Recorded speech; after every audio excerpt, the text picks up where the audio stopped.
by popular demand, we have Lukas Desparrow! Lukas Desparrow! Oh, big man like Lukas, always got on stage, oh my god. As a content creator, it can be both exciting and overwhelming to receive millions of views on your videos.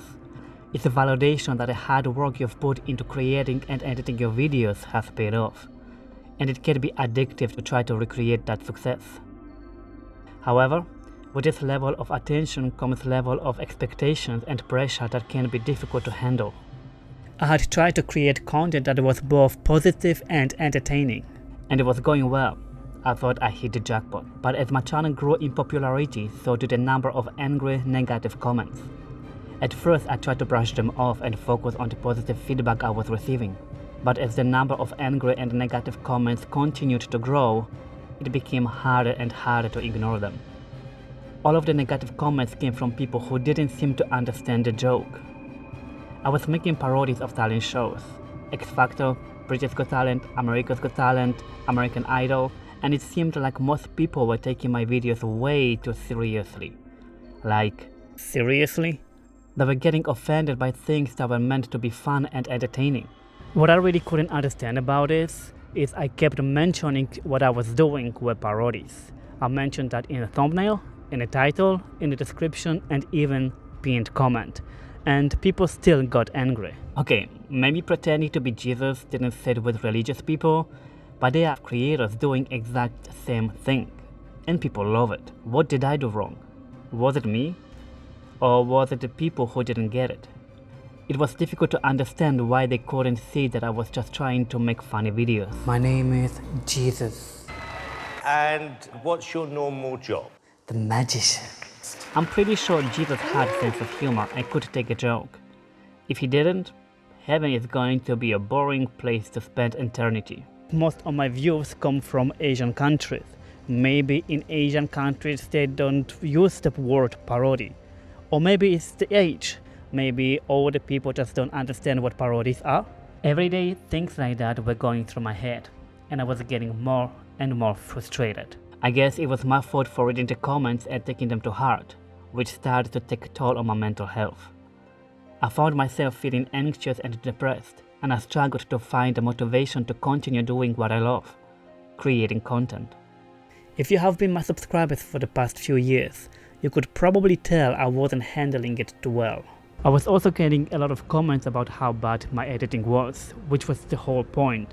I didn't want my videos to look too realistic, not to confuse people, but I guess that did not work. No matter what I did, I couldn't even slightly recreate the success of my parodies and grow my community.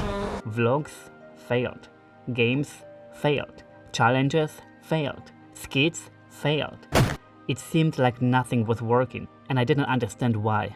No interaction, there's no community, and community is the most important thing on YouTube. I started to feel lost, confused, didn't know what to do with my channel, didn't know what to create anymore, and I started to give up. Again, I would upload a video and then it would get like 100 views with no comments. Within 24 hours, I would delete it. And I became to second guess myself and my abilities as a content creator. As I tried to change my content and find my niche, it felt like I was constantly hitting a brick wall. It was frustrating and I couldn't help but feeling like a failure. Even having over 200,000 subscribers, it didn't feel like it meant anything. I've been struggling to connect and create content. So many subscribers and barely a couple of hundred views, I kept asking myself, where are the tens of thousands of people gone? As a content creator, it can be disheartening to see your returning subscribers leave and your view count drop. The likes and comments from subscribers serve a form of encouragement, and it can be emotionally draining to see those numbers decrease. I realized my fault. I was getting millions of views in a very short time. 2 minutes past midnight on January 1st, 2020, I passed 100,000 subscribers and 25 million views. For a creator who decided to give up on YouTube just 6 months prior to get 100,000 subscribers in 6 months. And I guess I was expecting too much from my new subscribers who didn't really get a chance to know me. I was hoping for consistent engagement and support. Even if the content I was creating wasn't resonating with them, it's very likely that most of my subscribers simply didn't enjoy my content and didn't feel the need to leave a comment or like. And now I know that's okay. Most likely they subscribed believing I was a real magician and were disappointed when they realized I'm not. But instead of unsubscribing, they just stopped watching my videos, which ultimately, thanks to YouTube's algorithm, led to my channel dying. As a creator, it's important to remember that not everyone will enjoy or engage with your content, and that's normal, especially if they were watching you just for a few weeks, like, what was I thinking? However, despite these setbacks, I refuse to give up. Creating content is my addiction. I cannot not do it. Ask a painter not to paint, a pianist not to play the piano, or a writer not to write. Creativity is in our blood. Moving forward, I am trying to focus on creating content that is meaningful to me and that I am passionate about. I am also trying to be more understanding that not everyone will leave a comment or a like, and that's okay. I want to try to build a community rather than chase the numbers, although the numbers do help. Yes, I might make another parody. Why? Because I really enjoyed making them. This is my hope and goal for 2023. To those who have stuck with me through the ups and downs, the good and bad content, I just want to say thank you. Your support means a lot, especially during difficult times when I just have my mental breakdowns. I know starting again won't be easy, but I am committed to learning from my mistakes.